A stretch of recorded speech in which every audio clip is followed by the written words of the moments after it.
नमस्कार, स्वागत है आपका TSW न्यूज में। संबल हिंसा के बाद सीएम योगी आज पहली बार संबल पहुंचे। मुख्यमंत्री ने संबल में 669 करोड़ रुपए की 222 विकास परियोजनाओं का लोकार्पण व शिलान्यास किया। इस दौरान उन्होंने जनसभा में विपक्ष पर जमकर निशाना साधा। उन्होंने कहा कि जिन लोगों ने संबल के साथ पाप किया था उनको उसके पाप की सजा मिलेगी। जिन लोगों ने भी संबल को विकास से वंचित किया था उनको इसकी कीमत चुकानी पड़ेगी। उन्होंने कहा कि ये बांटने वाले लोग गरीबों पर डकैती डालने का काम करते हैं। हम लोग वोट बैंक के लिए नहीं आए हैं, हम तो विरासत का संरक्षण करने के लिए आए हैं। मंत्री जी हमारे योगी जी मुख्यमंत्री रहे, आप ही कुछ अंतर समझाए आपने तो आप ही बताइए। तो मैं बताना चाहूंगा, वहां एक बुजुर्ग व्यक्ति खड़े हुए, उन्होंने बताया कि 12 से 17 में एक अनुभव हमने जो किया है और 17 से 22 में अनुभव किया, वो आपको शेयर करना चाहते हैं। उन्होंने बुजुर्ग व्यक्ति ने कहा कि हम 12 से 17 में जब हमारे पशु घेर में रहते थे, हम खेत पर सोते थे और जबरदस्ती 24 घंटे रहने के बावजूद भी जबरदस्ती हमारे गुंडे माफिया आते थे, हमारी छाती पर तमंचा रख करके पशु खोल ले जाते की लागत की इन परियोजनाओं के लोकार्पण और शिलान्यास कार्यक्रम में मंच पर उपस्थित भारतीय जनता पार्टी के प्रदेश के लोकप्रिय और कर्मठ अध्यक्ष, जिले में एक माफिया पालती थी, उस माफिया के गुंडे पूरे जनपद को तबाह करते थे, दंगा करवाते थे, अराजकता फैलाते थे। हमारी सरकार वन डिस्ट्रिक्ट वन प्रोडक्ट के माध्यम से स्थानीय कारीगरों और हस्तशिल्पियों को कारोबार के साथ जोड़ रही है। One district one medical college देकर के बेहतरीन स्वास्थ्य की सुविधा दी जा रही है। बिना भेदभाव के हर गरीब को 5 लाख रुपए का आयुष्मान भारत का स्वास्थ्य बीमा का कवर भी दिया जा रहा है। राशन की सुविधा उपलब्ध करवाई जा रही है। हर गरीब को आवास की सुविधा उपलब्ध करवाई जा रही है और हर बेटी के लिए शिक्षा के साथ साथ उसकी शादी का इंतजाम के लिए भी सरकार बेटी को विदा करने के लिए भी 1 लाख रुपए का अनुदान सामूहिक विवाह योजना के माध्यम से उपलब्ध करवा रहे हैं। अंकित करने का कार्य करेंगे, उन्हें वह सबक सिखाएंगे, उनकी आने वाली कई पीढ़ियां याद करेंगी कि वह भी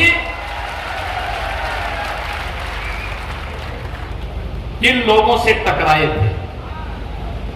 बहनों और भाइयों, संबल की इसी सच्चाई को आज डबल इंजन की सरकार देश और दुनिया के सामने ला रही है। हम संबल के साथ क्या नहीं हुआ आजादी के बाद भी, क्या नहीं पाप कांग्रेस और समाजवादी पार्टी ने किया। कांग्रेस यहां सामूहिक हत्या करवाती थी और समाजवादी पार्टी उनके चेले के रूप में उनके पाप पर पर्दा डालने का काम करती थी, हत्यारों को बचाने का काम करती थी। यही तो हुआ था संबल में, यही तो हुआ था आजादी के बाद में जो कत्लेआम हुए थे।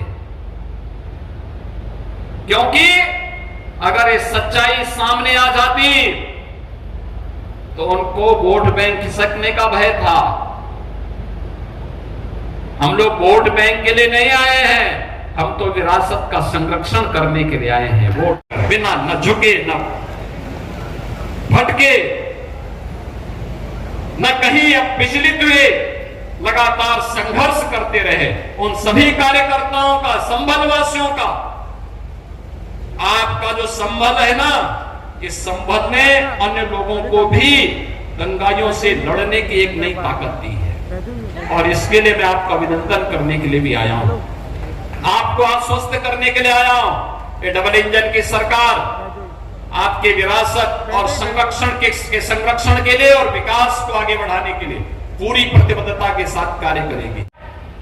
आज काशी में कोटि कोटि भारतवासी आकर के, सनातन धर्मावलंबी आकर के आस्था के साथ साथ वहां के विकास को एक नई ऊंचाई पे पहुंचा रहे हैं। 500 वर्षों के बाद अयोध्या में श्री राम जन्मभूमि पे भगवान श्री राम कि भव्य मंदिर के निर्माण बनने के साथ ही एक नई अयोध्या के दर्शन हमें अयोध्या धाम में होते देखने को मिलते हैं। बहनों और भाइयों, अगर काशी में और अयोध्या में हो सकता है तो संभल में क्यों नहीं? संभल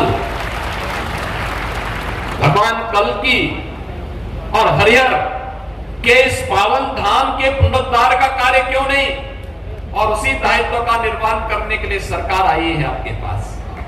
सरकार आपके पास आई है आपसे कहने के लिए हम विकास भी कराएंगे, हम लोक कल्याण के कार्यक्रमों को भी करेंगे।